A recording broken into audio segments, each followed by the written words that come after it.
What is up, everybody? It's Dr. Vibe here, host and producer of the award-winning Dr. Vibe Show, the home of Epic Conversations, and I'm the host of Epic Conversations 2020 Best Podcast News Award winner, 2018 Innovation Award winner, given out by the Canadian Ethnic Media Association, not an ocean, association, not an ocean, association. I also co-host and co-produce the only online show in the world for dads and fathers. It's sponsored by Dove Men Plus Care. And being part of that team, reached out directly and indirectly to over 100,000 fathers in 2023, 2022, and 2021. As always, I'd like to say you're blessed, highly favored, a magnet for miracles, and a solution for someone's problem. Also, I'm a contributor to the Fly Nubian Queen Network. So welcome to everyone that's watching on Fly Nubian Queen. Thank you, Dr. Boyce and Dr. Aisha. And also, I'm going to be a soon-to-be launched contributor to the Indie Soup Media Network, which is run by Dr. Tachi, who's a friend of this platform, and also Dr. Boyce and Dr. Aisha. And the reach of that platform is over 1 million people, and we have a reach of 550,000 subscribers on Fly Nubian Queen. So as always, I like to say, you're blessed, highly favored, a magnet for miracles, and a solution for someone's problem. We're broadcasting live. Man, it's the end of January already, January 27th. My goodness. Well, finally, we've got some warm weather here in Toronto. Let's see if it's warm where these ladies are, because they're the stars. Aisha K and LaLa, what's going on? Howdy, howdy. What's up? What's everyone up to? It's been a week. We've had some fun stuff happen. It's been a week. It's been a week. Can you believe it's almost the end of the freaking month? I can't even believe this. We're going to be in February next week. I know. Yeah. It's gone by fast. It's gone by very fast. I think we should say, Aisha, we say Laura, LaLa, Locks, Key, right? Laura, LaLa. I try to keep it fresh and funky, you know. Yes, like it's either a different t-shirt, different sweatshirt, or different hairstyle. Right. I like it, though. I mean, like, keep you guessing. Keep you guessing. So what's been going on? Like, before we came on live, and everyone, I should do some homework first. So Primetime Saturday store is there. There's the link. I'll also share it on all the platforms where this is being broadcast live. Also, Primetime Saturday Patreon, and they've got lots of stuff going on. Aisha said she has some catching up to do on the Patreon, but I'm not going to go there. Also, it's just the one episode from Thursday. We had some technical difficulties recording Wednesday, so we ended up recording Thursday. And yesterday, but we always have a good time. Well, that's the most important thing. And also, if you want to join the Primetime Saturday Discord group, please do it. Lots of great stuff going on there. Lots of really, really good stuff here. Also, if you want to subscribe to the Dr. Vibe Show, do it on YouTube, and also hit the notification button. By the way, ladies should keep a track of what's going on the YouTube shorts, because some of the shorts that you've been appearing in or that I've been posting have been receiving some very favorable responses and reviews. So check that out. And also follow the Dr. Vibe Show on Facebook, LinkedIn, and Instagram. And also, to advertise your business, product, or service on any of the platforms that I post, host, produce, show up on, email me dr.vibe at the drvibeshow.com. So before we went live, I was hanging out for the last hour or two on my computer, and I would just, the recommended stuff shows up on YouTube, and I think a number of people watching this show would not remember a show called, or not have heard of a show called The Midnight Special. And it was on it's all like 50 years ago, some of this stuff. But I'm telling you, all over types of artists would appear on this show. And a lot of times it was not live to track. It was them playing real instruments. Real stuff. Singing real stuff. And I was watching today, seeing Curtis Mayfield, Isley Brothers in their prime on the show. Like, you'd see all variety of different types of artists. And I don't know of a show, at least in North America wise, where you saw such a wide variety of artists. I don't know of one. Any of you two? I loved it because it was all genres. You could enjoy everybody. I mean, but one thing that people didn't think about with Soul Train also allowed all different genres. You saw different people come there. And I really liked the fact that at that time that was actually forward thinking, because remember, at that time you only had radio stations that were dedicated to certain genres of music. Right. So it was a nice way to cross it over. Soul Train was so groundbreaking that Dick Clark went and tried to make his own version of it to catch a more colorful audience than Bandstand did, and Don Cornelius sued him and won. Yeah. I didn't know that.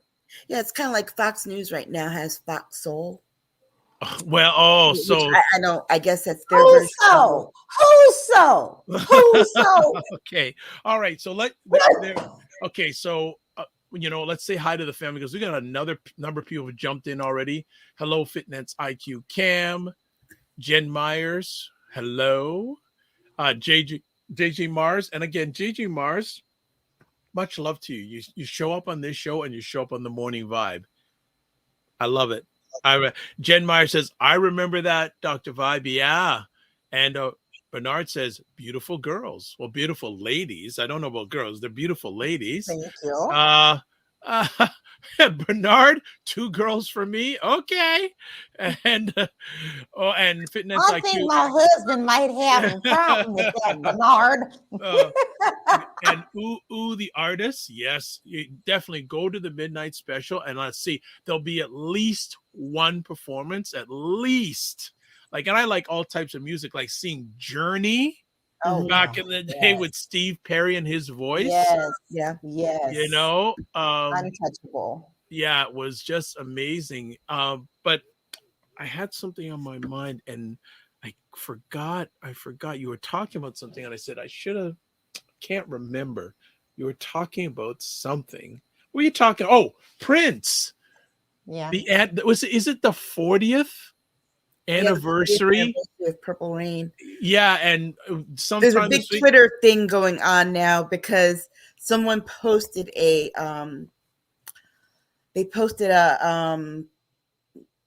one of those memes that said, one artist's catalog has to go, and it's Prince, Michael Jackson, Chris Brown, and Usher, and a lot of I'll say unseasoned folks, meaning that they're young, are like, oh, well, Prince can go, I'll keep Chris Brown.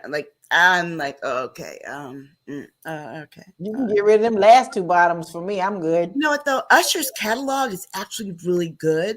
So I just don't like him. I would keep the 3, but Chris Brown has to go. I'm like, I'm sorry. It's like, and so one of the comments that I made to that was, I said, Pharrell, quote unquote, gave Chris Brown his flowers at the Something's in the Water festival a few years ago. And I'm like, guess what? You don't get Pharrell giving Chris Brown his flowers without Prince, because that's the title of the song. Oh, so this is Fitness IQ Ken says, I didn't like that post.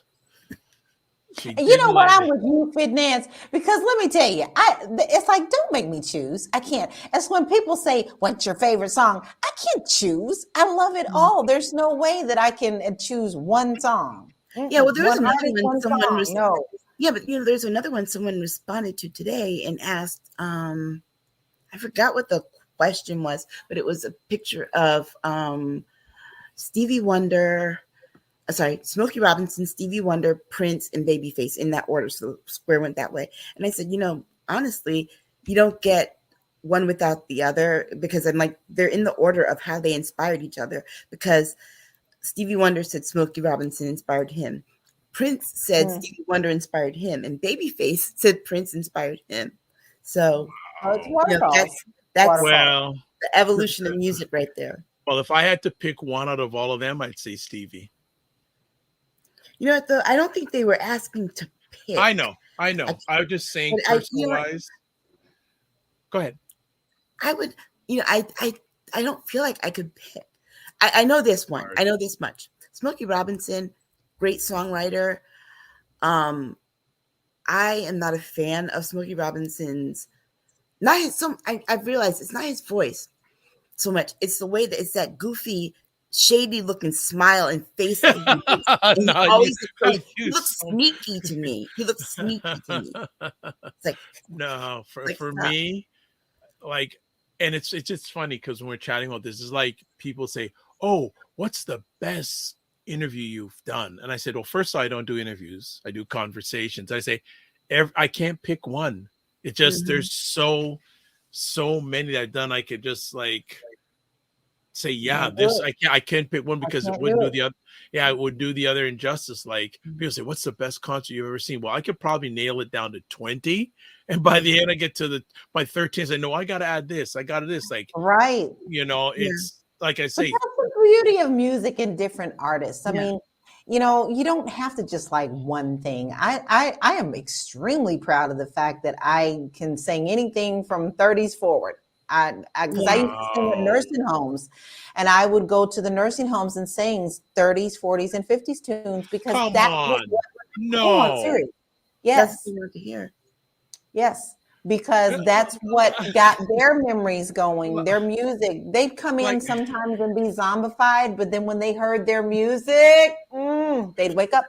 And I think only listening to what's current and what you know, or up to a certain point, really, it doesn't just limit you in terms of your taste and your style and your ability to express yourself, but there is so much to learn going forward about music structure, about how music has evolved. It's historical. You're really, and also too, it really limits and stifles your creativity. I think as a person, I think, you got to listening to music before there was music video. Okay. It forces you to have to imagine things and think things through and pay attention to things in ways that you don't,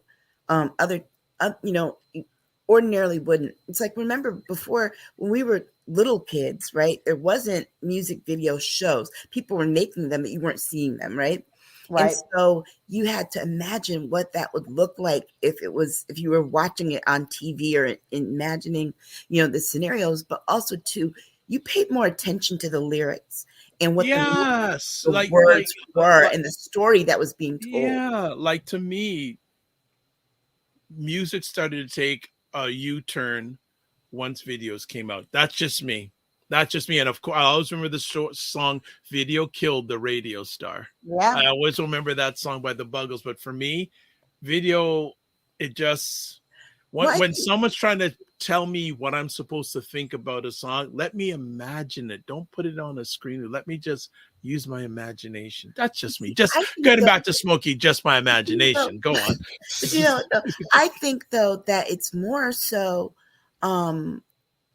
after people started with these big budget videos, because remember also too, now they don't cut songs the way they used to. Right. When we got the radio versions, it was really just a sample of the song, 2 minutes, 30 seconds max. That's right. But you could go on and listen to the album version of the cut and imagine something totally different or beyond what you saw, right? And it had a life afterwards. But now, because there isn't that limited time of listening, and the videos that people do are so big budget, so detailed, that there is no imagination. But also too, I think I liked not being totally overly saturated with my favorite artists, because even though we saw Michael Jackson all the time, there wasn't a 24/7 availability.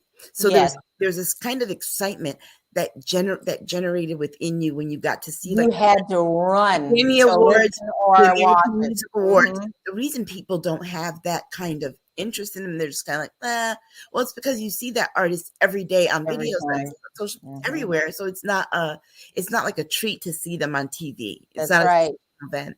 It was a whole event when that came. Family would get together and watch it together. We would all enjoy it. There's a whole history behind it.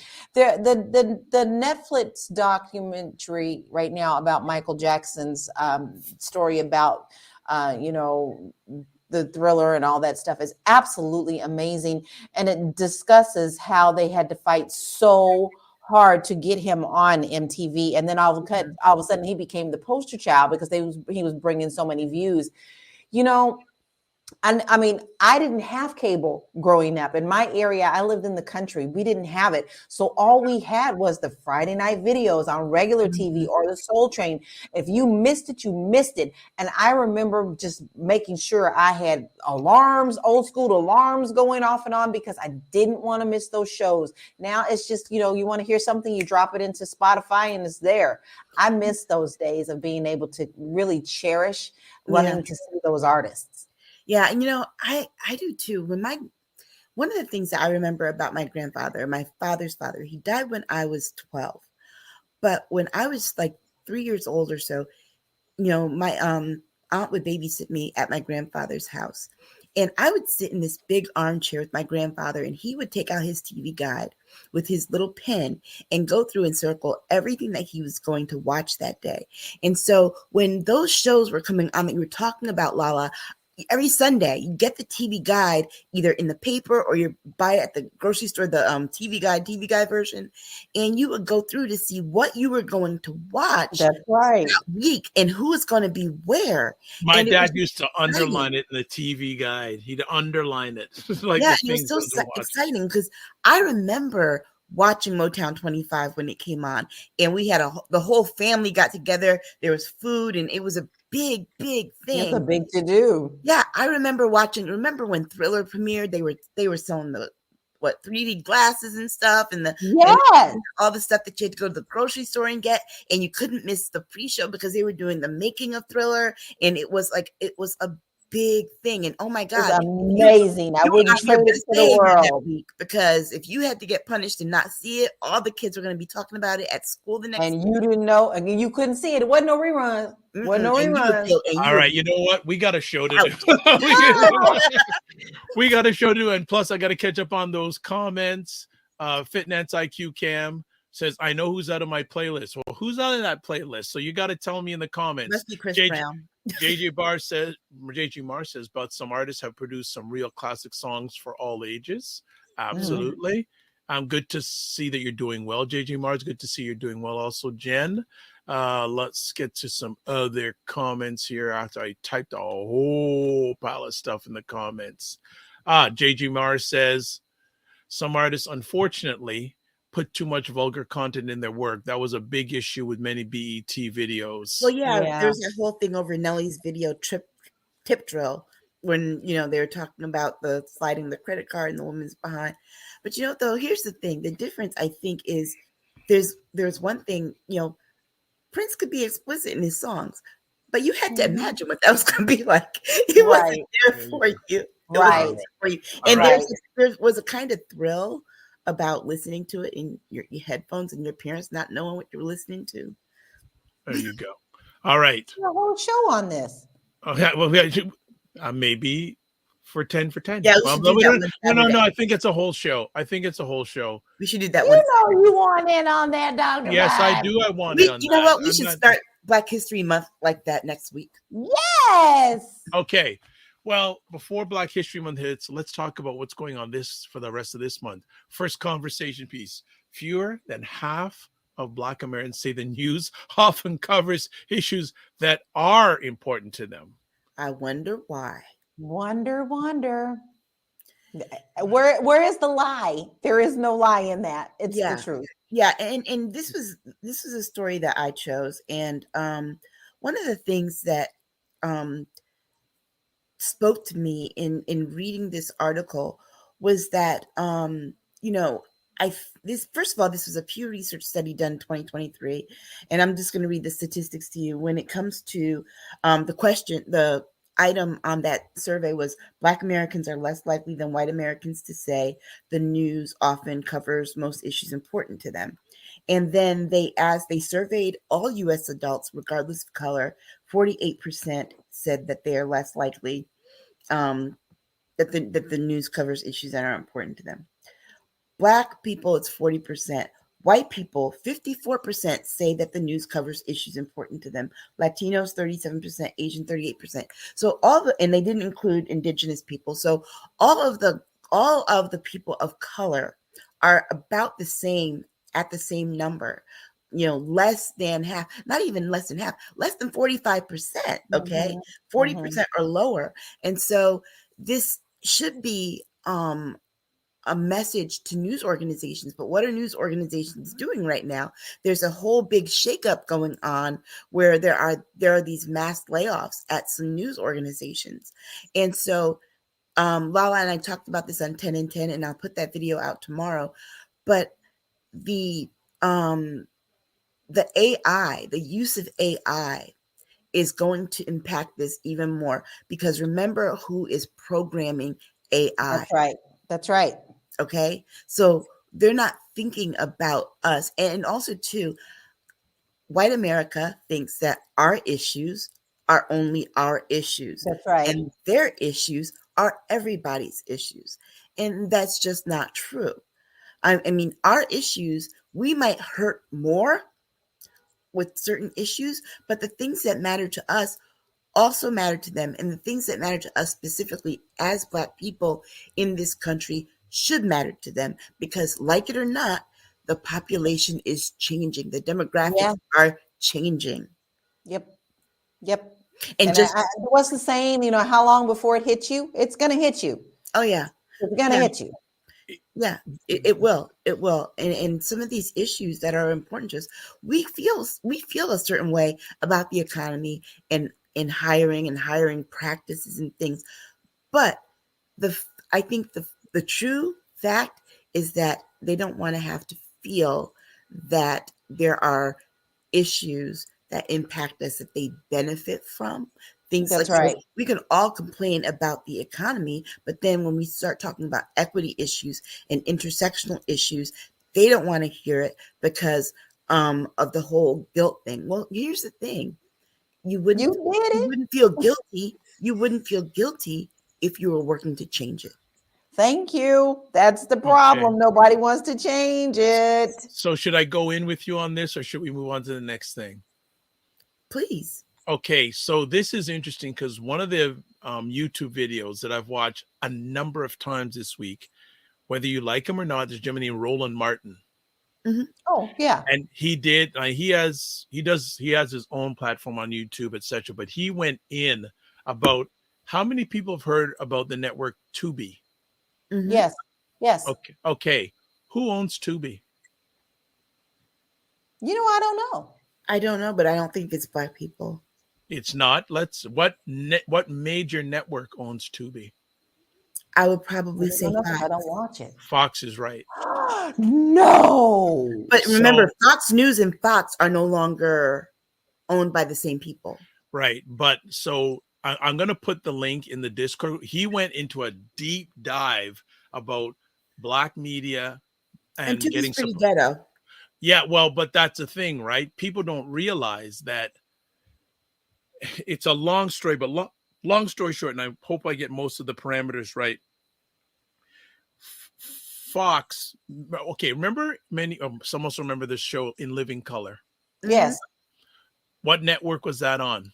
Fox. Fox had a Living Color, Martin, Living Single. Yeah, okay. Fox was doing Black media for a while. Exactly. Until they started seeing this shift. Okay, so according to Roland Martin, I'm going to put the video link in the chat for our show. Many years ago, In Living Color did a halftime spoof during a Super Bowl. Mm-hmm. Don't know if anyone remembers this. Men in Film. Right. I do. Exactly. I remember that. Okay. Yeah, they had a Super Bowl episode. Notice within a few months of that, all the Super Bowl started doing their big. They didn't have the big halftime extravaganzas at that time, but Fox and the Super Bowl people went, this is something big here, because they got big numbers for that broadcast. So within a year or so's time, what happened to all the Black programming on Fox? Gone. Wow. They were cycling off because that Thursday night block used to be so great with Martin Living Single, Oh, New York yeah. Undercover Right. every Thursday, and then Right. Sunday night Right. it would be in Living Color. But Yeah. that episode, I remember that episode I do because too. the musical performance was by Color Me Badd, so it was like 91, 92 ish. Yeah, 91, I think it was. It was 91. Yeah. So they took and basically, and you notice that you don't see anything syndication wise within Living Color, do you? No, you don't. No, you don't. And I don't think that they'll ever let them do that. No, they're ever going to let them do that. Just like, oh, what was this? Well, I take it back. I take it back, Dr. Vibe. You know what? TV One for a while was running episodes of In Living Color. This is probably about 7 years ago. But you notice though, and so they basically, Keenan Ivory Wayans and Fox had a big dispute, and they basically, Keenan wanted a certain amount for royalties and things like that, and it never happened. So people need to realize you got to follow the money. The money, always follow the money. Because you, from what, and I've only read about Tubi, the content on there is a lot of reality shows, etc., all those things. A movie about Carly Russell. Yeah, okay. Called The Babysitter Who Saw the the nurse who saw the baby on the highway. Here's another great example. OWN. Yeah. When OWN was started, that was Oprah's network. Mm-hmm. Right? They weren't getting numbers. No. So what type of programming did they start putting on? They moved to true crime and reality TV. A lot of black shows, reality television on OWN. So what Roland Martin was basically saying is, we are the foundation. We're giving all these platforms money, but they do not support black advertising. That's true. I think though that I'm not necessarily sure he meant OWN. I think he meant Oxygen, because remember Oprah started with he said OWN. But remember she started with Oxygen before OWN, because she ended up moving to OWN afterwards because they weren't getting the numbers, and then Oxygen changed its format. She's still part owner. If anyone wants, please, if you're not a member of the Discord group, I would say just for that link I'm going to put in the group, it is a very interesting education on black media and the lack of support by black media, because basically he's saying he's upset because saying credible hard news stuff, black people aren't supporting independent content creators like him, but they'll support Tubi with, he says, quote, he says, ratchet programming, and they're giving money to Fox. And he says, you black people, he says, the people support Tubi, you're supporting Fox, who's a company that supports political outfits that want to shut your rights down. Well, Prince said that, actually Prince, we were talking about him earlier, said this back in like 98, 99 about UPN and WB. He said UPN, you pick an N word. He said that's what they they refer to it as, right? And so, but it's true. But even remember, those networks started off with black programming, and now WB is no longer there. UPN has moved to CW, but remember, they got rid of The Game, Girlfriends, all of that. Remember, Moesha used to be on UPN, Parker, all that stuff, and so they shut it down. And now what do you see? You see a lot of science fiction, fantasy type things, but they're starring white people. Well, I just want to say shout out to Ryan Singh, prolific content creator based here in Toronto and documentary maker. JJ Mars, Fox built their brand on Martin Lawrence, Living Color and Living Single. Yeah. Jen Myers said, I love Living Color, New York Undercover. Yes. Well, you know why you won't see that? Again, it goes back to the money, like what you were saying, because of the songs that were in. Remember, there was always a musical performance. Yes, Uptown, all those. And music performances, all music that they used all the way up. They think that it costs too much to license those songs again, to put them out either on DVD or on syndication. So just to come back full circle to the news thing, so Roland Martin was saying that when Byron Allen bought the Black News Channel, Byron Allen gave him an offer to broadcast on there, and he laughed. He said, "Don't waste your time."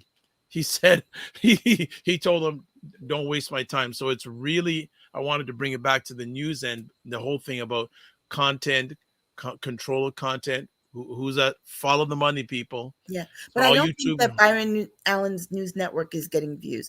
It's Griot News, right? Yeah. It's way off somewhere. It's not in every market. We get it, but sometimes I forget that it's there because it's not near all the rest of them. You know what? I'm in the dark. I haven't even bothered with it. Well, Griot used to be Black News Channel. And I used to watch Black News Channel until they went out of business. And so Griot, he took over with Griot. Yeah. But they still, there's some building that needs to go have to do. Some serious building, because a lot of what they show are repeats of things, very few news shows. And again, like you said, Dr. Vibe, and repeating what Roland says, we have this conversation all the time, because even when it comes to Black movies, Black people talking about, oh, why don't they make this movie about this or this? Why don't we do this? Well, it's like, okay, if somebody makes it, then it's like, oh, well, you know, I'm not going to go see it. Well, right. Well, why not? Because they didn't make this movie. You know, people are calling for a movie about Marcus Garvey. I promise you, some prominent Black person, Ava DuVernay or somebody, will make a Marcus Garvey movie, and you won't go see it. Well, actually, I don't go to see too many movies, but people are telling me there's a movie I should go see that's out right now. American Fiction? Yes. I've heard a lot. Really? Jonathan Capehart, just before I came on, Jonathan Capehart was interviewing Jeffrey Wright about it. I love Jeffrey Wright. Me too. I heard it's an excellent movie. So I'm speaking, depending if I can get it into this week, we're definitely within the next 2 weeks, I'm going to go see that movie, because I've heard nothing, because it's really good portrayal of Black family. Accurate portrayal of Black family. My daughter and I are going to go see it too. And this week also, Thursday on ABC, I believe it's at 10 p.m., catch MLK-X. It's a mini series, TV series. I don't know how long it is, but it's about the lives of Martin Luther King and Malcolm X. Wow. Well, and just and condolences, one of his sons passed away just in the last week. Yes. And so I'm going to encourage, especially Black. And what did his son die of? Prostate cancer. So gentlemen, Black men, especially if you're over 40, please get your PSA test. Yeah. If you join the Discord group, the clip that I'll put on from our 10 and 10 is that conversation that LaLa and I had about prostate cancer and the killing of Black bodies with, you know, things that can be screened with preventative care. Exactly. So that's the clip that I'll put up in our Discord tomorrow. So look for that, and you can see what we said in depth about the death of Dexter Scott King and about us in our healthcare and getting screenings early. Well, and so I'll shout them out. There's an organization based here in Toronto called the Walnut Foundation, and they are an organization dedicated to educate and empower and enlighten Black men and those who love them about prostate cancer. And about 3 weeks ago, they had a free prostate PSA testing for Black men, and about 60 Black men showed up, which is really good. And guess who was one of them? You. Yay. Good for you. Yeah. There you go. I'm glad you did that. Well, see, I'm a real strange Black man, because I go to see my doctor every 3 months. So, you know, I'm really strange, but I don't want. You have to. Preventative care is so important. Critical. I mean, I wish my brother saw the doctor all the time, because he had other issues, particularly with his kidney, but they didn't catch the cancer till it was too late. All right. So we're going to swing to our next conversation topic, but and Jen says, I remember Montel Jordan's version of what you won't do for love on New York Undercover. Okay. All right. So excellent. And big up to you and the 59 other gentlemen that attended. Yeah, absolutely. Yeah, they were really, really great. And when I was getting all the information, Baby Love 14 says, R.I.P. Dexter Scott King. Absolutely. Absolutely. Yeah. The hospital that they're collaborating with the Walnut Foundation, I was giving them my information, go, oh, can we get on your show and talk about this? Here's my card. Haven't heard from them. So we'll see if they're serious or curious. All right, let's move forward with our next conversation topic. And thank you, everyone, for chiming in. 45 walks out of the courtroom during closing arguments in E.J. Carroll trial, and now he's $83 million in retribution to excuse me. What do we think? Did you see the video that they played in the like his deposition that they played during the trial where he said he had $400 million? Mm-hmm. Okay, so he says they asked him how much he thinks. He says, well, we have 400 million. Let's do the math, people. Tish James is asking for 370 million. Yes. He has to pay E. Jean Carroll 84 million, 83.3 million, almost 84 million. Yes. The math ain't mathing. Nope. And he's back out on this campaign trail talking about he needs donations. Donations. He needs a job. He might have to. He's running for president, not just to stay out of jail, but he needs a salary. He needs a job. He is just the epitome of evilness to me. You know that you did this. He still is going to continue to defame her. And I hope and pray that she keeps taking his butt back to court because he just cannot keep his mouth shut. I honestly think the judge should have punished him for doing that. It was totally disrespectful to our court system.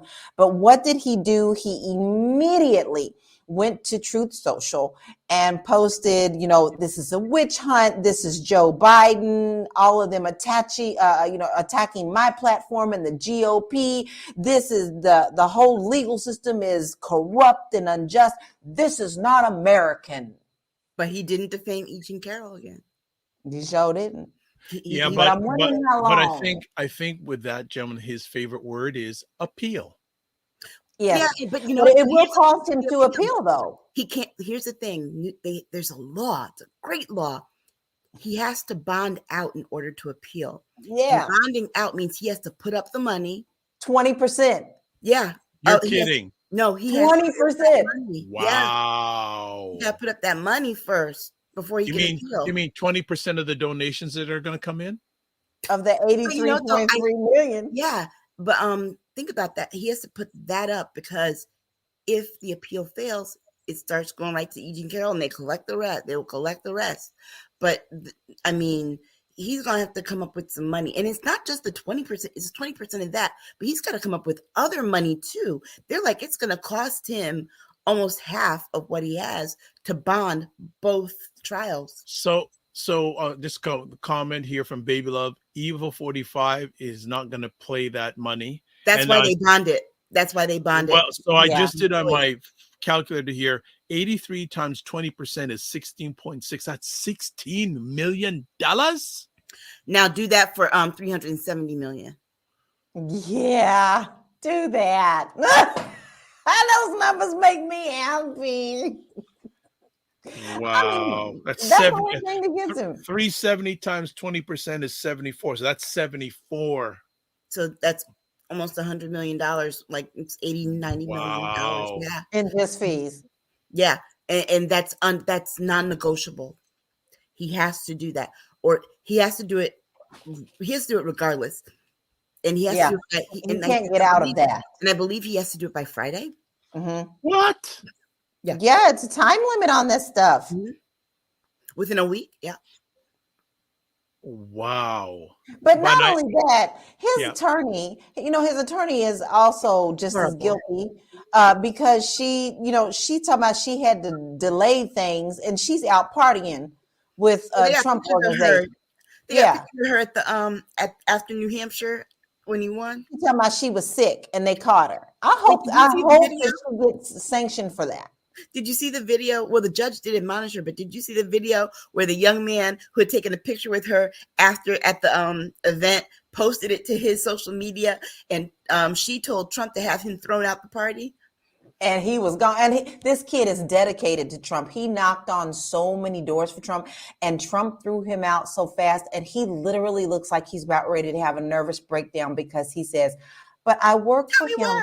I work for him. Tell me why. What did I do wrong? So you see what I'm saying? He has no loyalty into anyone. Anyone. This kid was all in on Trump. If he's still all in on Trump right now, he's a lost cause. You know what my comment to that video was? I was like, what was it? MAGA Street Boy. Tell me why.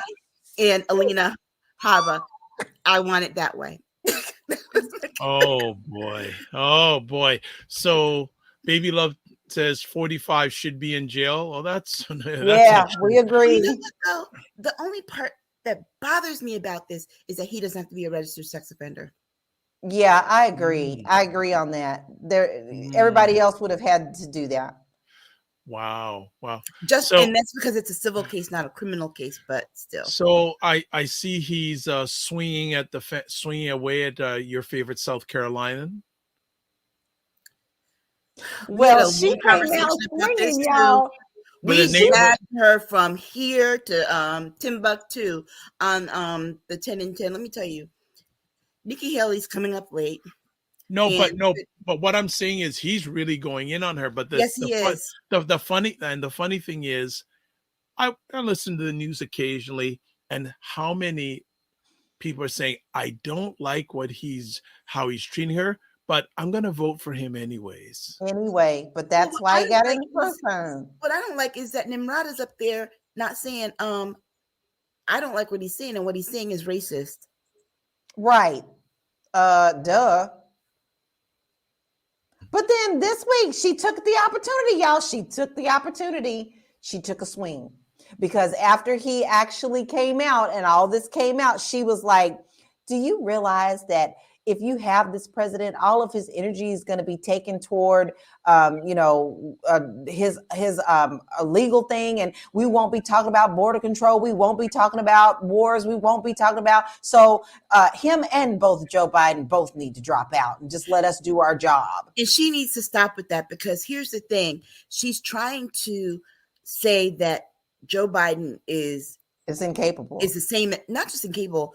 There's no difference between Donald Trump and Joe Biden. Joe Biden has not been indicted on 91 counts, okay? Joe Biden doesn't have these legal issues that Trump does. Joe Biden has actually been legislating. He's been passing laws. He's been getting his agenda pushed through. But and the mental acuity, Joe Biden has a stutter. Donald Trump's just dumb. Okay. Just dumb. Okay. He said this whole long screed about Trump and, he called me this and that, and he's not mentally fit. I think that, he needs to have a test. And Joe Biden. And it's gonna backfire on her. Because remember, those, like they say, those independents, those swing Republicans. Yes. If she doesn't win, which we doubt she will, first of all, they're not in any more states like they were in New Hampshire, okay? They're not in any more states like they were in New Hampshire. That's the first thing. Right. The second thing, if she loses, they're gonna go to Biden. They've already said that. So it's like, girl, what are you trying to prove? All right. Okay. We are gonna take a break before we come back for more on Primetime Saturdays with Aisha and LaLa. Thank you everyone for watching live or on the replay, or if you're listening on the replay, we love you all. So what we want is for you to hang out for a few moments. And Baby Love says, 14 says, Joe Biden and 45 are sorry. We need better candidates running for president. I think so. And I'm with you on that. I don't really care for either one of them, to be honest. There you go. 2028 is going to be the opportunity. Yeah. All right. So we're going to take a break. And when we come back from our break, we're going to talk about the state of LaLa, her state, and some interesting things that are going on there. So keep it locked. We'll be back in 90 seconds. And that's what I feel like. You feel like you're the Harriet Tubman of the mind. I am. I feel like I'm I'm one of the Harriet Tubmans of intelligent Black people. Like, I want to liberate y'all from like being left behind and ignored and oblivion. Now, really, the rappers get all the attention. Seriously, does anybody else feel this way? Like ignorant black people, they'll be all up, getting all the headlines on the Shade Room, overly sexualized black over folks, like the twerkers and the just people that don't always represent the best of us. The diversity. Like people like Dr. Vibe. Like everybody should know about people like Dr. Vibe. Dr. really Vibe he's trying to do good work for black people. Dr. Vibe from Toronto. Good to see you, my brother. Dr. Vibe. Everybody follow Dr. Vibe. He has a great show. He's very good at what he does, and I have a lot of respect for him. Okay, so let me hop into this. What's up, Dr. Vibe? How you doing? Everybody, if you see Dr. Vibe in the chat, everybody go follow the Dr. Vibe show. Dr. Vibe is a real smart brother and a good human being. I like the guy a lot, and he's very intelligent. And I think everyone should pay attention to what he's got going on. We got to shine the spotlight on the intelligent black people out here that are really doing the good work. Don't just pay attention to the rappers and the celebrities. A lot of these people are losers. Your true winners are your people in your community that are really having your back, helping us to have stronger families and a stronger community. So Dr. Vibe is in that category. So you might see the Dr. Vibe show in this chat. If you see him, please go follow him. Okay. All right. So anyway. Okay, we're back on Primetime Saturday with Aisha and LaLa, and we got some comments that have flowed in. So let's check it out here. So Aisha says they need to freeze 45's accounts until he pays up in full after his appeals fail. All right. And Baby Love says Dr. Boyce and his wife are telling the truth. There you go. All right. So let's get back to our conversation. It's LaLa time. It's LaLa time. Why is it LaLa time? Because prominent Kentucky lawmaker files bill to put school choice on the statewide ballot in November. We expect LaLa to lead on this. LaLa, your state. Man, Kentucky is on one right now. She's having menopause. I don't know what's going on with her and her hot flashes, but they have been in the news all week long with the malarkey. Okay, it's just been so stupid. But this one stands out to me because Kentucky is interesting in the fact that we have turtleneck Mitch McConnell. And then he tried to push his son-in-law, Cameron, and that got a big pushback. And they voted in Andy Brashear as our governor, and he is definitely a good dude to watch. And he is over a state that is a lot red and not so many blue, but he's still handling it. Now, here's what's happening in the Kentucky Senate. Suzanne Miles presented House Bill number 2, and she wants to start allowing funds to be used for school choices that include private and charter schools. They have tried this before, and they have tried to do it in very sneaky ways. And now this is just straight up out. They just said they don't want to continue to do it. They keep throwing it out. They want to make sure that this gets pushed. But what happens is this money, this public funding, this tax dollars that are going to our public schools will be diverted, and they'll be diverted to the private and the charter schools. And we all know who is going to have the disservice of this. Our disenchanted and disenfranchised folk of color in Kentucky will not be able to benefit at all. Their fight is saying that it will enhance their ability to go to charter and private schools. Now, we all know you have to do an application or have enough money, not just a regular fund money, but big money to go to these charter and private schools. So what they're doing is they're trying to funnel all the money from the poorer parts of the state. And this does also include Appalachian Mountain, which is dead dog poor. Okay, that's not just people of color. Okay, those people are also staunch Republicans. So I don't understand how they don't see that this is going to hurt them. But Suzanne is bound and determined that she's going to get this pushed. But Andy Brashear has also stood up very firm and says, I will not let this pass. So it is going to be a very big battle. We don't really have any major elections going on in Kentucky for this next batch. Most of the major elections were last year. So they're really going to be pushing for this to happen before the next big elections happen because they want to see the Supreme Court get involved. Now, The Kentucky Supreme Court in 2022 struck it down. There was a similar bill that they put up there. They struck it down. And then right after that, they tried it again, and the circuit court also struck it down. So I'm not really sure how this is going to go, because we all know they fight dirty. And it's something that we'll have to really pay attention to.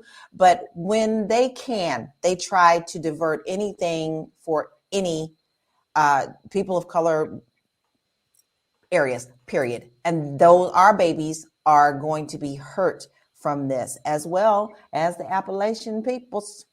And I am just really disgusted on how this state continues to put forth garbage and push their agenda. We talk about the southern states a lot. We know Texas, we know Florida, we know Mississippi, but Kentucky is not too far behind them, guys. And we really need to keep our eye on that, especially since Mitch McConnell is still such a stronghold in that state. Okay. I listened to everything you said, and it clicked in my mind what they are trying to do, because it reminded me of something from earlier this week. Before Rosa Parks refused her seat on the bus, the NAACP had been planning this. So they did a couple of test cases that a lot of people don't know about, one in particular in South Carolina. And the only reason they didn't make that one a big thing was because it was a teenage girl who was pregnant. So they thought it would look a certain way. But it's funny that this is getting news this week, the same week that Tim Scott was all over the place talking about how teachers' unions are racist and making this push for charter schools. This here in Kentucky is supposed to be on the ballot in the state this fall. Also on the ballot, Donald Trump. And Tim Scott hopes that it will be him as well. They don't have a platform. They're not talking about a platform because Donald Trump is sucking all the air out of the room. But this is one of their platforms. They're watching that case because if it passes, if Donald Trump wins, they will nationalize that. Yes, they will. They will nationalize it. And nothing against charter schools, because some charter schools do really good work when they're founded by people who want to help. But you have charter school companies, these companies, corporations that literally just go around the country and start charter schools. They have a set curriculum. It's not a very good curriculum. The people that work there are not very nice to the children. They try to put them in our neighborhoods for our kids and fill them full of white teachers who don't look like the kids and don't care about the kids that they're working with. And so this thing where, yes, our state has the money can follow the kid in certain circumstances. This is what they're trying to do here. But the problem with this is the push isn't just toward charter schools. These states want to take over education, public education, flip all public schools to charter schools or private schools, because we talked about this before. Remember, New Orleans did their whole education at one point was nothing but charter schools. Their whole city was nothing but charter schools, and they had to change that. But the goal here is to make it so that education becomes unaffordable for people who cannot get to a charter school. And if charter schools are what in Florida, they want to turn all the schools in Florida into charter schools or private schools, but they're not going to call them private schools, but schools that require payment above and beyond what the state will put into it. And so what happens when parents cannot afford to send their kids to these schools? Well, their kids don't go to school. That's right. Compulsory attendance laws. Kids don't go to school, parents go to jail. And don't forget who's running for these school boards, y'all. Don't forget who's running for these school boards. This is a big plan. They're putting it into action. And remember, we talked last week about the Moms for Liberty charter school. All right.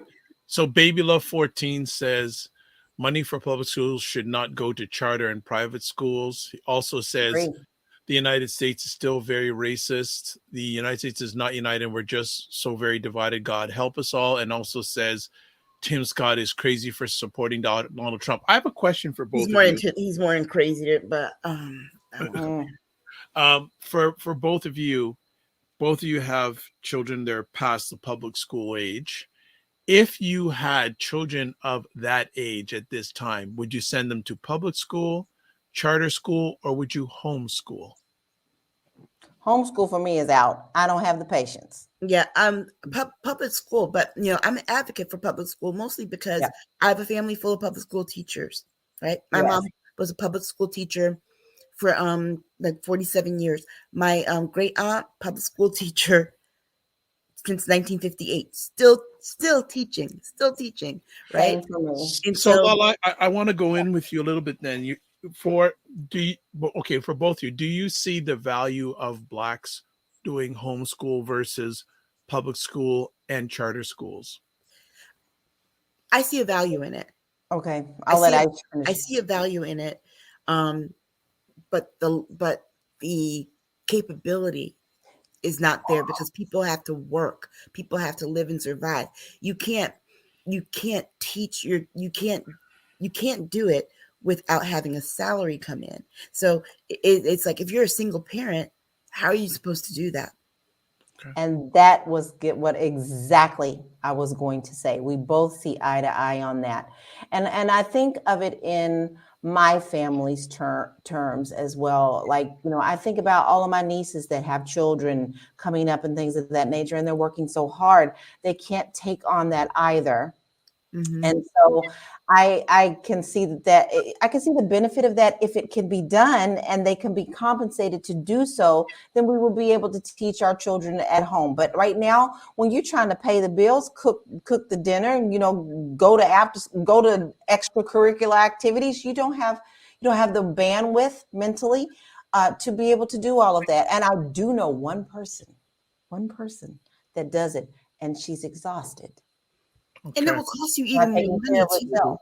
It costs you more money too, because you're gonna have to get a tutor. I couldn't teach my daughter physics. And honey, don't think you're gonna find out on ChatGPT. No, and especially when they got this. Look, they got the new math. Because remember, we came up during the new math. They got the new math now, and where the math has to also make sense. They connect it to their understanding of literature and stuff like that. What? No. They got a whole screed of how they got to figure out that 5 times 9 is 45 when we just had to memorize 5 times 9 is 49. That's it. Just memorize it.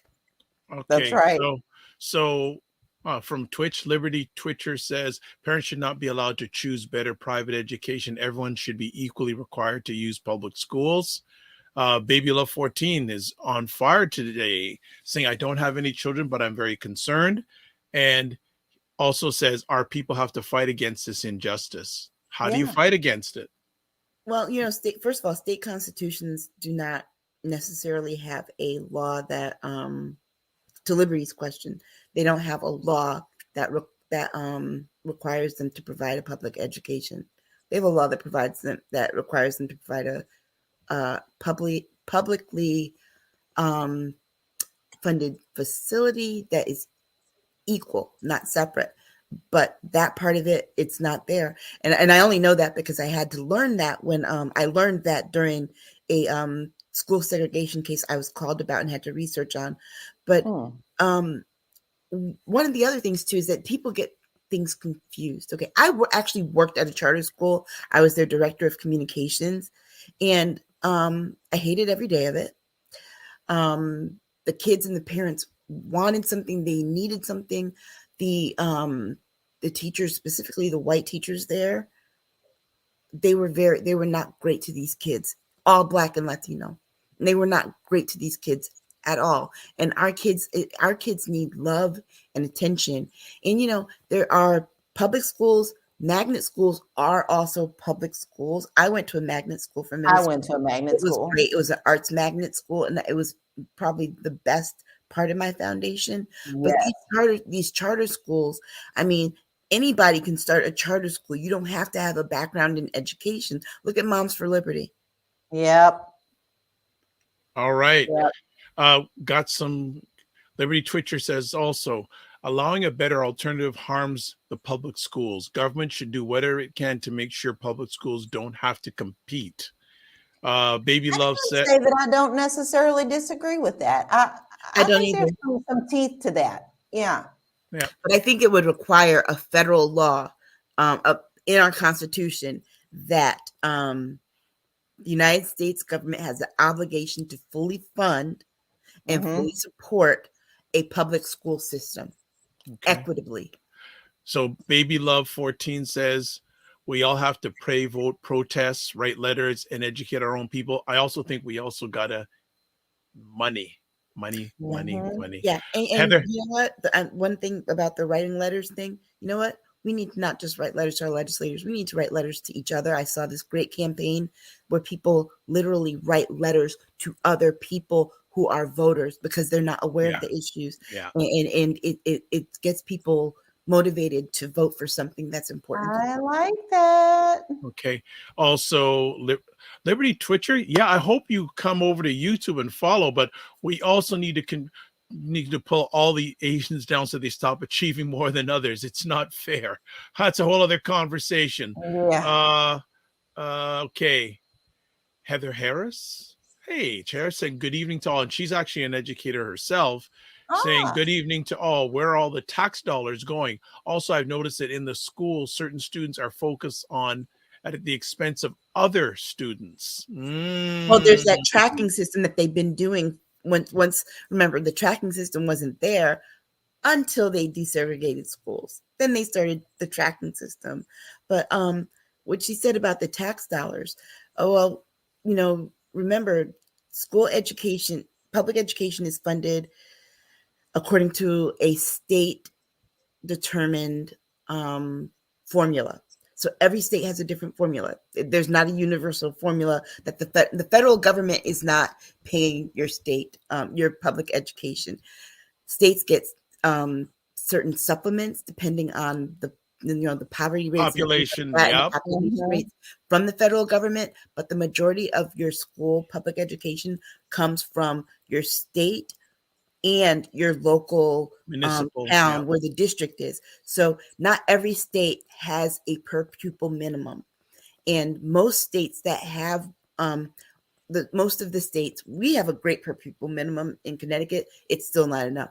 But some of these other states, like in the Deep South, have like $3,000 per pupil minimum, per pupil. That's what they pay. That's what the state pays. The local district has to come up with the rest through tax dollars. And for example, if you live in a town like my hometown where the majority of people rent and not own, property taxes aren't coming in. Or if the majority of this town, like my hometown, is owned by Yale, which is tax exempt, there's a tax revenue that's not coming in. So that's how they're funding it. And that's where the tax dollars are going to. Stuff. Got Galen Bingham, the leadership strategist, chiming in, says America is capable of doing anything she really wants. She doesn't see the value in everyone being able to think independently or critically. Also, Heather says PTA involvement also makes a difference, as does representation on school boards. Absolutely. Yeah. And it's unfortunate too, because these PTA meetings, I did a whole thing in South Carolina where we created a way for there to be parental networks in 42 of the 46 districts, 42 of the 46 counties. So the problem that parents run into is that some parents work. They have the meeting at night. Well, their parents who work at night can't always be there, or don't have a babysitter, and they don't allow for kids to come, or they have it right after school and parents work. It's, the PTA has to also, I think, be more accessible to parents. All right. Good stuff. Good conversation. Zoom meetings would actually be a good idea for PTA. What? What meetings? PTA by Zoom. Okay. should be a regular practice. That way people can join in. All right. Or go back and watch. All right. Oh, comments still coming in on this one. Heather says, I've seen the same parents pack the house for a fashion show. Absolutely. Yeah, absolutely. Good stuff. Good stuff. All right, let's move to our next conversation piece. Another one brought by LaLa, Locks. Key. Go ahead, Locks. Oh, y'all know I love me some AI. I don't know why this fascinates me. It just fascinates me about the whole thing. First, I wasn't really on board with it. I was really wondering about where it was going to go with this ethics, and there is some good things to AI and things of that nature. But then you have these things. The family of comedian George Carlin is suing a media outlet because they have put out a whole hour special with AI voice of George Carlin. They did not ask for permission. They did not get any type of approval. They used copyright material. And now they have, and they feel his daughter, his actual daughter, I can't think of her name now. I have to look again, but his daughter is the one who's leading this fight because she says the way that they have done this doesn't even stand for the things that he did. And the way the show did this, putting out this AI hour special, was they mimicked his voice, and then they tried to make it a debate for the public, like, well, did that really sound like him? Did you really enjoy it? So they tried to put a twitch on it by at least saying it was AI, but still using all of his content to make it something to gain money for themselves or attention for themselves, because we all know the more views you get on anything, the more money you get paid. So I see this coming more and more. As I am also getting into the AI, I am also now being marketed to quite a bit for people who's like, you can use your voice to do your own real estate shows. You can use your voice to do. So I'm getting more and more of those. I see that this is going to be a very serious problem. I don't know how we nip this in the bud now that it's actually been let out of the bag, but this is very dangerous. And now people have to go and chase something that has already been done to bring it down when the damage is already done. Yeah. The damage is done. You can't take it back. So how do we make this more ethical for the world?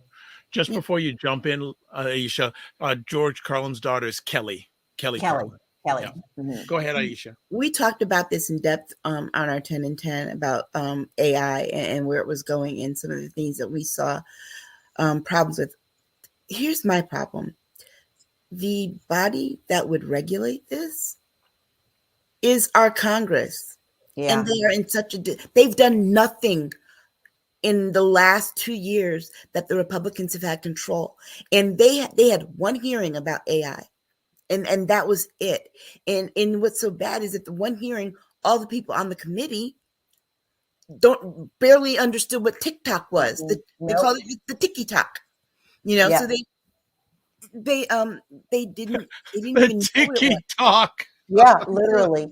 And so this is what bothers me is because, like you said, the cat's out the bag. So first of all, we're already 10 years too late in coming up with some regulations regarding our use of internet material and tools and social media and all of that. But they're not even trying. No. And it's going to take for there to be some massively huge suit. It's going to take for a billionaire or a millionaire, multimillionaire, for them to be spoofed by AI and sue somebody that puts money in their pockets, like the NRA or something. Yes. For them to be motivated to even come up with regulations that barely hold the guardrails in place. Well, but this is what we talked about. Honestly, I'm so sorry, Dr. Vibe, because if you haven't heard the 10 and 10, you really need to, because this story ties directly into what they've already done with President Biden's voice and robocalling people. This is all happening within the same week. This is actually a daily thing that we need to fight. And it's not just one case every day. We just hear of one thing maybe every couple of days. But the damage was done with those RoboCops with Biden. And they even used his phrasing, like I started to say malarkey. Everybody knows that malarkey is Biden. So when you have someone who isn't very, very savvy with this type of technology and this person is telling them don't vote, there is a problem because now we have interference that needs to be tracked down. It's definitely this is some scary stuff, y'all. Remember those robocalls went out to people with landlines. We're talking like 80-year-old women, who don't even know what AI is. No, getting these robocalls and thinking Joe Biden's calling them. So there's a problem, especially with this election. There's going to be all this misinformation. They're not just spoofing voices and calls; they're spoofing video. Okay. Yes. So it's going to be really, really bad, and it's going to have an impact on our elections. The reason that Congress isn't doing anything about it right now, because they think that it can work in their benefit, this Republican controlled Congress. Yes. Because guess what? Every last one of them plans on using it. Oh, yes, they do. They've already got somebody working on it right now. It's interesting. Baby Love 14 says, I don't like AI. Jen says, I even see an option now on Facebook for write with AI when I'm typing a post. Mm-hmm. It's in Google Docs too. Yes. Google Docs now has that. And so does Google email, your Gmail. And it's like, I didn't ask for this. There you go. Well, it's interesting. I would say not only America, but North America, Canada included, is so behind on this. Europe is much further ahead. Like they actually sue companies like Facebook, like Google's what's Alphabet, which is and these companies in Europe, they're having to pay these fines. Yes, they are. And that's very interesting. Since I'm back and forth so much, I'm hearing a lot of how their concerns are. We don't hear it so much in America, just how much they are pushing back with this AI agenda. Exactly. So Fitness IQ goes, you know how I feel about AI. She loves AI. So, I love it too. With it, I mean, it does have its benefits, but there do need to be some regulations, guidelines. Yes, people. I mean, if you're gonna use my voice or something like that, you need to cut me a check, run me my money. That's what the writer's strike was all about in Hollywood, right? But guess what? You can't remember people used to be able to sample other artists' music and not pay them until they couldn't. You can't do that now because it's copyright infringement, and AI should be the same. Okay. Yes, I mean, because this whole story was written around the fact that they were using his copyright material. Right. And the problem with that now is that, remember, we did the story about them moving to doing AI news, right?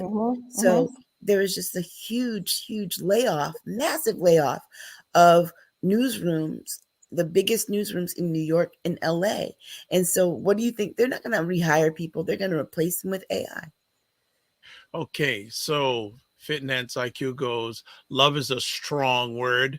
She goes, I like it. And it helps. Not the extreme things. H. Harris says, AI is not to be fear, but rather understood. We all need media literacy. And then she's asking both of you, how do we leverage it? Again, like I said, it's going to be somebody with money that gets jerked around to get Congress to do it, because we can't do anything about regulation only by voting the right people in to do it, right? And making sure they have a majority to pass it in both the House and the Senate. And so at this point, and those people that are there, they have to be motivated to do it. Well, here's what's going to happen. We know it. Somebody big and somebody who's going to have a lot of power is going to get put into an AI situation that can't be taken back. They're going to create some nasty video and some nasty words with AI voice. And that's when the action is going to be taken. Until us peons can get them to listen to us, which they won't until it affects them, there isn't anything you can do. You have already unleashed the beast. Yeah. And remember, people are using this now. Like there was an article I read a couple weeks ago about pedophiles using AI to create their own pornographic films. And then people are like, well, what do you do about that? Because they're not actual people, children, people that they are putting into this to make these films. But remember, their AI is being modeled and trained using actual people's photographs they find online, actual people's words. So, it's you're feeding the beast. But I will advise and say this, and people need to really also think about this. We see all these beautiful, cute children on social media. People love to post their children, but it's so very easy to take those photos, and it's already a black market for these things. But they take people's photos, your children that you post on your social media, and they take it and they put it into the AI model. And now all of a sudden they have a nasty, nasty, nasty picture with your child's face on it. You as parents need to also be very aware of what you are putting out on social media, because it can be used for other purposes than what you intended it for. Mm-hmm. All right. Absolutely. Fitness IQ goes yikes about this unfortunate uses of it, and she goes nah, no good. I would suggest, and I don't know if I posted in the Discord group. There's a lady named Manifa Brooks, and I'm assisting her in amplifying her business. She has 15 years of knowledge of digital privacy, digital security. I think I'll see if I can get her on during one of the conversations and maybe come in for a segment and talk about that. I think I've posted the link when I've had her on the Morning Vibe, which is another thing I host in the Discord group. But I think it'd be really good to get her perspective, because she is really, really good at the whole area of digital privacy. And and her company deals with companies in Canada, the United States, and in Europe. So she has it would be wonderful to have her, because we really do need that perspective. People need to be educated about what's going on. Yes. So I'm going to make a reach out to her tomorrow to see if I can pull her on a Saturday evening to come on, and we just do a special about digital prevention, literacy, etc. I think it'd be great to have her on the platform. And Baby Love says, 14 says, I will never use AI. Be careful. I never say never, my friend. Never say never, because you know what? It may be already using you and you don't even know it. Yeah. And that's like, for me as a writer with my articles and things out there, AI could read my stuff, and I've actually done that, tested it, and I just put my name in there and it went browsing the web, and came up with and summarized about like 10, told me what my 10 top articles were and summarized them for me. Yes. Ouch. All right. Well, I know that conversation topic will continue for a long time on this platform. So definitely, let's finish off with a good conversation piece. Report finds that Black people are the biggest new group of stock investors in America. What we got to say about that? I think it's a wonderful thing. Yeah, especially for the young people, because y'all might not have Social Security. Hell, we might not have Social Security. Right. Y'all might not have Social Security. So it's a very good thing when you have a 401k or whatever. What they're doing is basically investing your money in stock. So I think this is great. I think this is great news. Well, I'm proud of this, because most of our families do not discuss money with our children. And so they grow up myself included, you just didn't talk about money, how much you made and what you did with it. Okay. And I feel like I missed out on learning some of the key things that most other Americans knew about that I didn't. I didn't know about the credit card dangers. I didn't know about, the things that came up, and I had just a little bit of education. I could have run with it. It took me years to figure that out. Now, here's what I hope to see. I am super proud of this topic. I'm very happy that this is even something where it's a news article. But now what I'm going to need these people to do is to turn around and teach their children to do the same. Teach everybody to do the same. I mean, start making your videos, and you can make a whole long think piece about who's better, Chris Brown or Prince. But what they're not doing is making these whole long videos about this. Like people like Dr. Boyce does these kinds of things. So definitely, I think that watch those videos, because it's very useful information. Dr. Boyce, this is his wheelhouse. Like he did. He's just finishing up a 30-day challenge. He had people sign up for a course, and every day he had a class for those people who signed up for his challenge about finances, and basically telling people to meditate on their finances. He asked a question one of the classes saying, "Close your eyes, and how do you feel if you don't have money?" That's a scary thought. It is. And then he level of anxiety. Exactly, right? Because with money comes freedom, and with freedom comes options. Yes. And that's the thing that, especially for the young people growing up, big time teach our younger people, because, and I'll promote what he does. He has something called the $5 a day stock program. If you have really young kids, $5 a day. So basically $150 a month. And he says by that time that child gets to 20, 25 years old, if they invest in stocks, they'll be worth $250,000. Yeah. And the sad part too is, LaLa, you brought up a good point.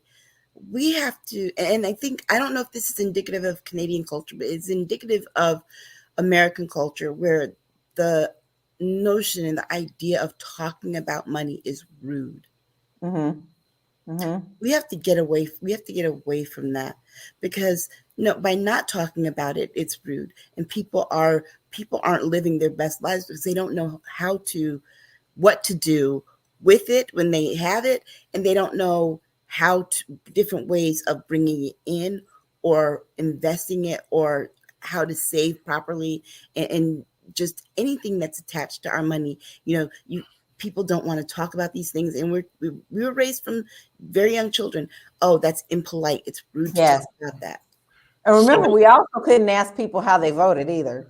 Right, but so Fitness IQ Cam says, "Yep." She says more financial topics. That's her wheelhouse, by the way. Yes. Baby Love 14 says Dr. Boyce does talk about stocks. Yep. I need to sign up. Yep. JG Mars, finance in the Black community needs to be an ongoing issue to talk about. Yep. And Fitness IQ, who's based in the Toronto, says rooted in the Caribbean and Canadian culture. So the same things that are going on down there, it's almost mirror and match going on up here. And I think the whole thing, and here's another great question, and I'm borrowing from what Dr. Boyce said in one of his broadcasts recently. When you were growing up, what did you think about money? That it was hard to come by. Yeah. It was very hard to come by, and it was something that was a lot of times out of reach. Mm-hmm. And so, and I also got to piggyback on Dr. Aisha, his dear wife, who, has a social worker, certified trauma specialist, and counsels Black couples, Black individuals. A lot of things that we think about money when we're young, we're still holding on to those thoughts today. Yeah. I was just the question. LaLa and I talked about this Thursday. We're definitely committed to doing more of the finance topics and things on our Patreon. We're going to do more of those videos. We talked about that already. So if you want more finance conversation from us, you can get it there too. But I was thinking about these young people. I saw something. This girl was like, "Oh, her husband, instead of getting her this big elaborate engagement ring, had given her a deed to a house. Yes. And she was upset about not getting the engagement ring. And said she wasn't going to live in the house. My man saved up for this and was so excited about giving his loved one a house. And she said she paid for, no mortgage. No mortgage, no nothing. Our priorities need to be re-put back into place. And first of all, they weren't even in the right place because we weren't taught about it. So now here we are. We can change it by starting the conversation and teaching one another how to be better with our money, how to think about our money better, and also change the whole mindset of it not being something of the root of all evil. It's the love of money that is the root of all evil. You're not supposed to be without. That's not in your path for this life. You can change it. All right. So just to hear, Heather Harris says, please share the link to Dr. Boyce's program. I'm gonna share. I will share it in either maybe the Discord or email directly because I can't do so many things at once. I'm trying to multi-purpose right now. But the trauma, that's one of the courses that Dr. Aisha talks about, financial trauma. Yeah. Actually, her and Dr. Boyce started a school, probably one of the few ones in the world, Black financial trauma school. So you have him as a PhD in economics, and she has her PhD in social work and a certified trauma specialist. And they have some great people on that staff that address that. So she's saying, yes, please. I'll see if I can get that link. Finance IQ says financial trauma. That is, yep. She's saying about this lady, Yamhead. That's what I will call her, a Yamhead. JJ Mars goes, too many of us will pay $600 for sneakers, SMH. I got some. Is it Rent a Center in the US now? You can rent Air Jordans. Yeah. Yeah. They they've got places. They've actually got small businesses that do this with just sneakers. There's one place down here that you can just rent. You can actually rent them instead of paying the full $600 for them. And then send them back. They do that with other clothes too. But I wouldn't want to. Yeah. But though, think about this. It's when you talk about the financial trauma and talk about it for us in particular, it's like we're the only people in this country who were by law literally bought and paid for. That just gave me chills. Think about that. And to know your value is, $200 as a human being. That trauma has been generationally passed down and passed down and passed down. Okay, actually, let me just see, because people don't believe me about this story. I'm gonna put it up here. I think. But yes, don't Rent a Center do there we go. Here, I'm gonna put it up. Here we go. I'm gonna put it up here right now. You said it, Rent a Center in the US. I'm gonna put it up here right now. The title of the story is Air Jordan Shoes Too Expensive. This retailer lets you rent to own them, right? Oh, yeah, so there it is. A Rent-A-Center is renting out Jordans for $19.99 a week. These Air Jordan 5 Racer Blues sell for about $300 on the secondary sneaker sites. The offer is $375 to buy. After passing $375 in rental, there's an offer to buy the shoes for $525. But don't forget that you also pay interest when you. Yes, you do, and high sneakers are they're $350 on the market. By the time you finish paying for them with them, you're paying like $700. Yep. And then by then the new ones are out. It actually broke my heart, Vibe. I just couldn't. So Baby Love 14 says, I would never pay a lot of money for tennis shoes. So JJ Mar says, smelly used shoes. Well, no, the people if they're rent to buy, they're probably new. Right there. That's Fitness IQ Cam says, that's crazy. Fitness IQ Cam says, just get the stock on that company. Absolutely. Yep. Then you can buy the shoe. Exactly. Baby I think Love what's 14 nice in says, stock right now, like $150 per share. yeah, a house is paid for is a blessing. Yes, Baby it Love is. 14. And it's money. And That's it's right. money. And power. Now, not only that, but there's a key word when it comes to finances that I think a lot of Black people don't know of: leverage. That's right. I preach it every day. Leverage, leverage, leverage, leverage. If you are a homeowner and you're good with your payments, you have so much power, financial power, that you can use with that leveraging. It is so, as I've been told, the first level from poverty to middle class is a homeowner, then to get to the high level class, stock ownership. That's right. Stock ownership. And then Fitness IQ says again, that's why I said, yeah, man. Oh, LOL. That house is worth more than any of the rings that she wants. Believe All it. right. Oh, I'm and telling it you. says buy Nike stock. Well, here's probably the best example of all time: Bitcoin. There were Black individuals many, many years ago pushing, urging Black people to buy Bitcoin, and no one has. Not a lot of people have now, and it's still going up. It's still going up. But again, it's the long-term play, just like a house. Long-term play. Long-term play. Right? Again, as a whole other, many of us who look like us have been taught about the immediate gratification. Yeah, I don't need a Coach person. I don't need any red bottom shoes. That has never been my thing. Well, I look, I have a Coach purse.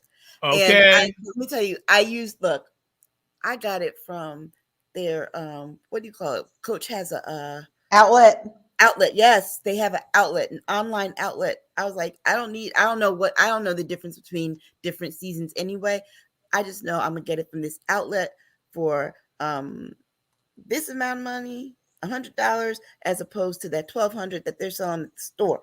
That's right. And I just look. And I think one thing that we don't talk about, there are ways to get things that you like for a lesser price. It's your priority. I never ever tell people that they can't have something, but there is take something care of yourself first. Yeah, be able to eat, maybe. How about that? You know, like, yeah, those things. Baby Love, you're in a minority. You're a minority in your country by race, and you're also a minority. I thank God the house I live in is paid for. Do you know how much power you have? Yes. You know how much rent is. There you go. Yes. Right. What I pay in rent is shameful, but yes. Look, there you go. The rents are going up. I mean, if the rents are going up, house values are going up. Yeah, you don't want me to start on this soapbox. No. We're easy now. Take it easy, Locks. All right. Fitness.